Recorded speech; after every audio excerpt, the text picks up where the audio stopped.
إن الحمد لله نحمده ونستعينه ونستغفره ونعوذ بالله من شرور أنفسنا ومن سيئات أعمالنا من يهد الله فهو المهتدي ومن يضلل فلن تجد له وليا مرشدا أشهد أن لا إله إلا الله وحده لا شريك له وأشهد أن محمدا عبده ورسوله لا نبي بعده اللهم صل على سيدنا محمد وعلى آل سيدنا محمد أما بعد فيا أيها المؤمنون رحمكم الله أوصيكم ونفسي بتقوى الله فقد فاز المتقون كما قال الله في القرآن الكريم أعوذ بالله من الشيطان الرجيم يا أيها الذين آمنوا اتقوا الله حق تقاته ولا تموتن إلا وأنتم مسلمون.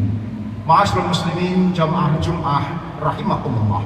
Marilah kita selalu meningkatkan kualitas iman dan takwa kita dalam arti iman dan takwa yang sebenarnya, bukan iman dan takwa yang seada-ada, yaitu iman dan takwa yang tercermin tidak hanya pada aspek ritual tetapi juga pada sisi kesalehan sosial.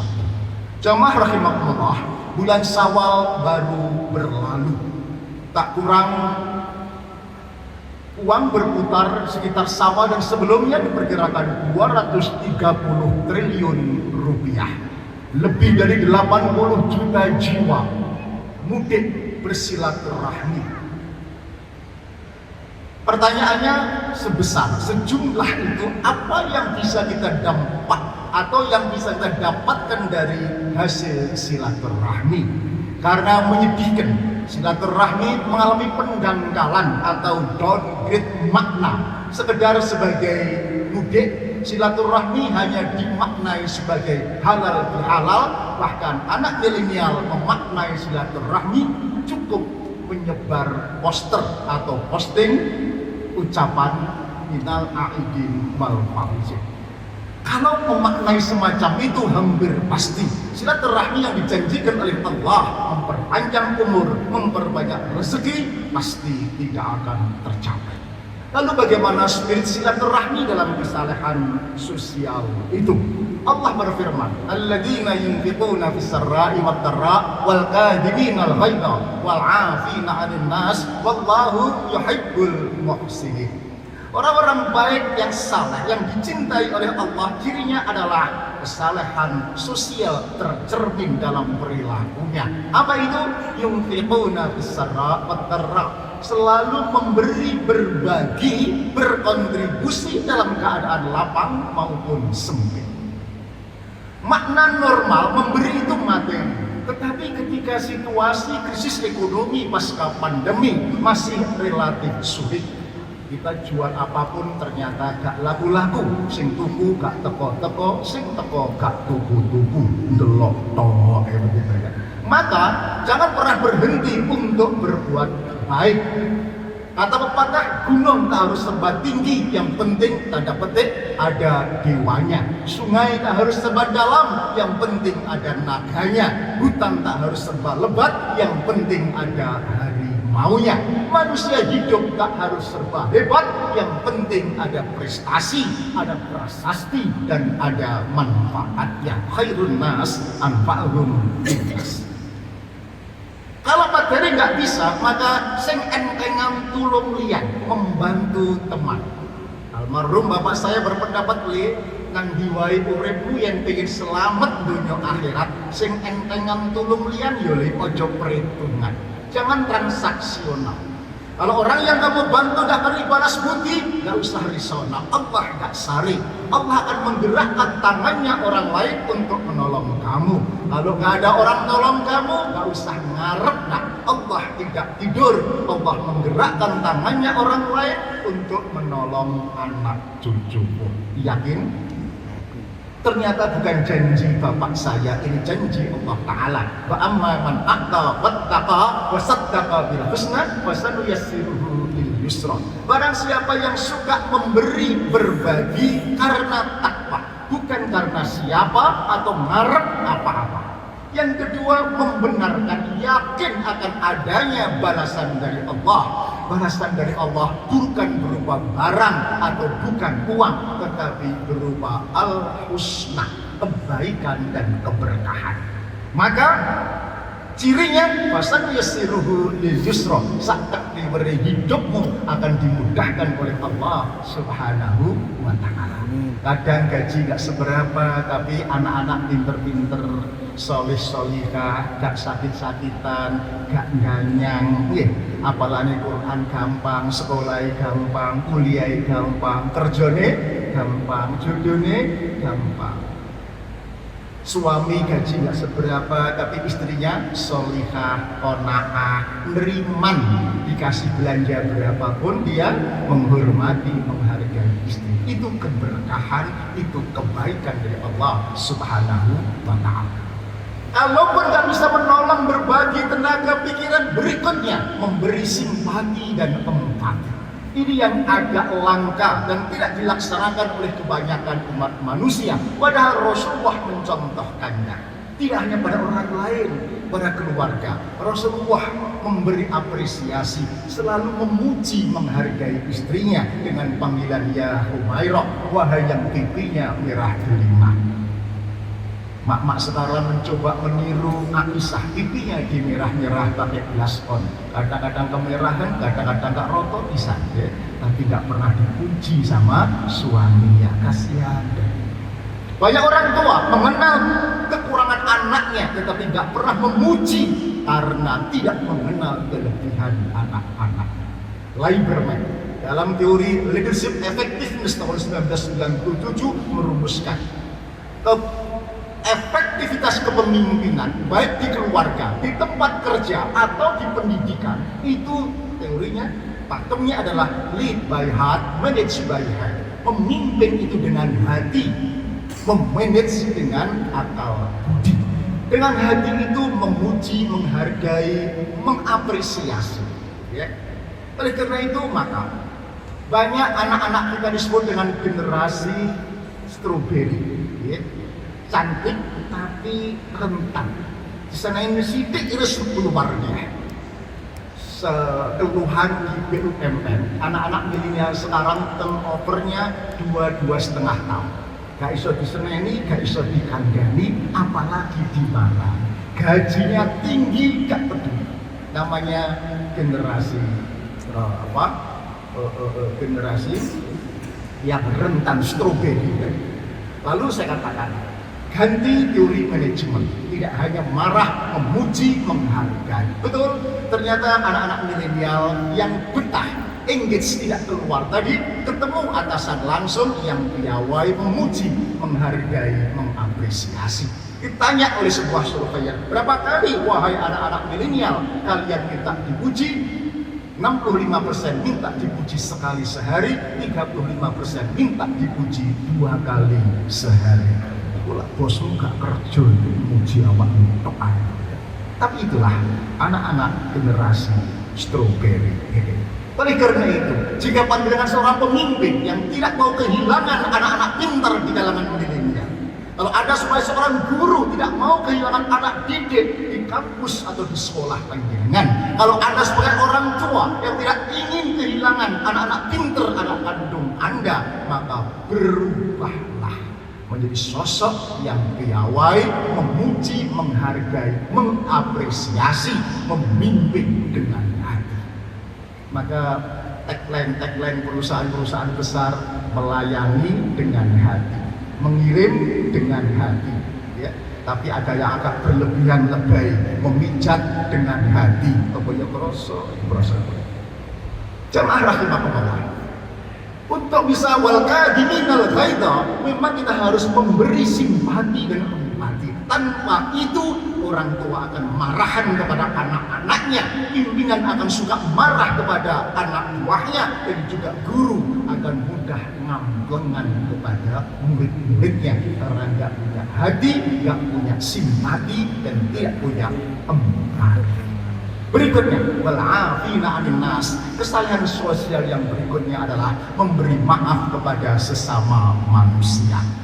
Memberi maaf, meskipun sederhana, ternyata memberi yang paling sulit. Sedemikian sulitnya, sekali lagi, Rasulullah mencontohkan prestasi permaafan yang saya kira ini kalau disadari akan menggemparkan dunia.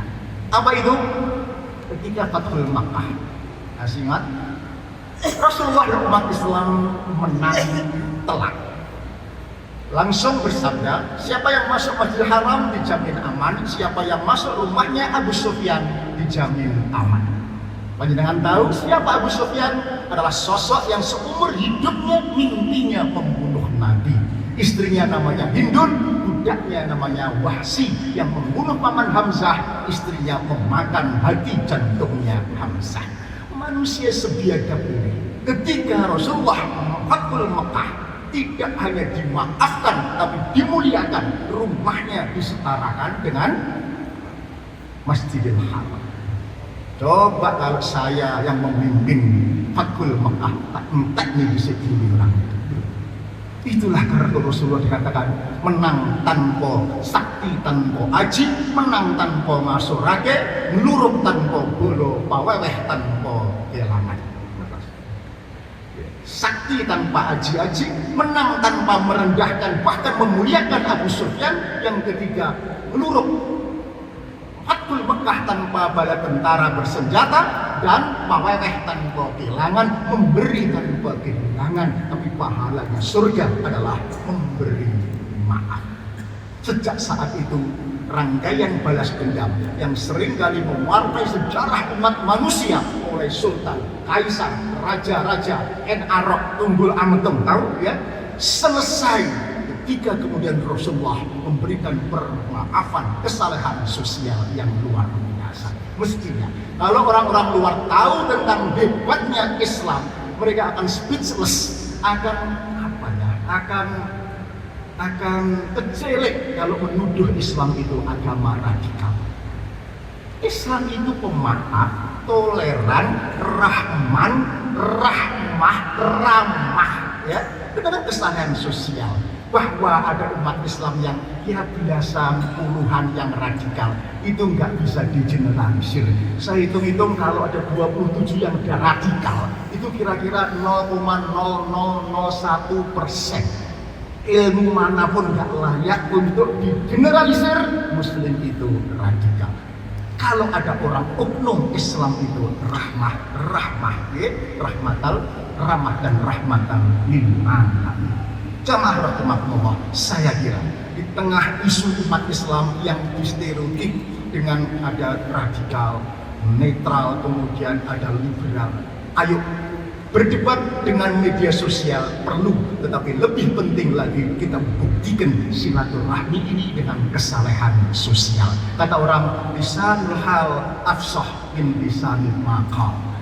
Bukti, fakta lebih legitimate, lebih afsah ketimbang kata atau citra. Jamaah rahimakumullah, hanya dengan ini maka yang ketiga, silaturahmi membangun sinergi akan bisa kita optimalkan untuk kekuatan umat Islam dalam umur, dalam IPM, indeks pembangunan manusia, umur, angka stunting, dan juga dalam membangun ekonomi atau rezeki umat. Apa itu? Dengan memberi, berbagi, menolong, simpati, empati, memberi maaf. Itu roh dari silaturahmi. Bukan hanya ketemu muka, ketemu hati, ketemu niat, ketemu visi, ketemu misi, baru ada sinergi. Orang sering mengatakan kerjasama itu sinergi. Belum. Sinergi is the whole is greater than the sum of part. Sinergi itu 1 tambah 1 lebih besar dari 2. Itu hanya mungkin kalau arah vektornya fokus. Masih ingat matematika SMA? Kerja, ikhtiar dilupakan dalam bentuk vektor. Kalau vektornya searah, sejajar, 1 tambah 1 sama dengan 2. Kalau arah vektornya berlawanan, 1 tambah 1 sama dengan 0. Kalau arah vektornya fokus 1 titik, 1 tambah 1 bisa 1000. Perang Badar 300 menang melawan 1000 karena sekma 300 lebih besar 1000. Karena para sahabat perang Badar itu tulus karena Allah fokus ikut komando Rasulullah. Kira-kira begitu dahsyatnya sinergi ini. So, meskipun bekerja sama di kantor yang sama, di yayasan yang sama, di masjid yang sama, tapi kalau arah vektornya, niatnya, visinya, misinya berbeda-beda. Ada ke kanan, ada ke kiri, ada yang inovasi, ada provokasi, ada yang pelopori, ada yang gembosi. Maka jangan kaget kalau sigma resultan ke gaya-gayanya sama dengan nol. Itulah yang saya khawatirkan. Umat ini kelihatannya silaturahmi ketemu di mana-mana, kerjasama di mana-mana, arah vektornya, niatnya tidak segaris, apalagi fokus di satu titik. Alam Arabi mengatakan silaturahmi itu kaliyadaini wala kalhudunaini, seperti dua tangan, jangan seperti dua telinga. Apa maksudnya? Dua telinga itu ketokane rukun, kemana-mana berdua, tapi iri hati karena nggak pernah silaturahmi. Yang kanan mau ketemu yang kiri menjauh, yang kiri mau ketemu yang kanan menjauh. Makanya ini iri kalau diberikan anting-anting, mintanya sama dan persis. Ini beri 5 gram, 1 gram nggak mau. Ini 5 gram diberikan ini kotak, ini bulat, nggak mau. Ya, bayangkan kalau silaturahmi seperti dua tangan, penuh simpati dan penuh empati. Kiri gatel, yang kanan garuk. Yang kanan gatel, yang kiri garuk. Gatel bareng, ukur-ukuran. Gitu. Dan kiri nggak pernah iri hati. Yang kanan dikasih arloji, yang kiri nggak pernah minta arloji. Bayangkan kalau yang kiri minta arloji, mau dijual berapa yang satunya? Ini dikasih cincin, yang lain tidak pernah minta cincin. Bayangkan kalau semua jari minta cincin, lah kayak Messi banyak.